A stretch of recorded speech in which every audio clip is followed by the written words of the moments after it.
Oh, here we are again. Back out in front. Going over to my neighbors. They saved me hours of work with their big snow blowers. I owe them big time. Okay.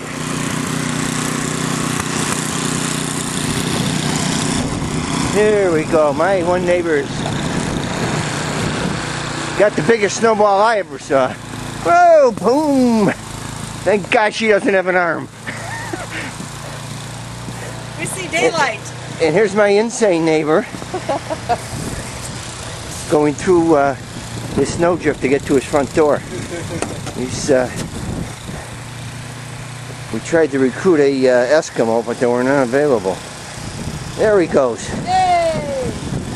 Like the Transcontinental Railroad joining her.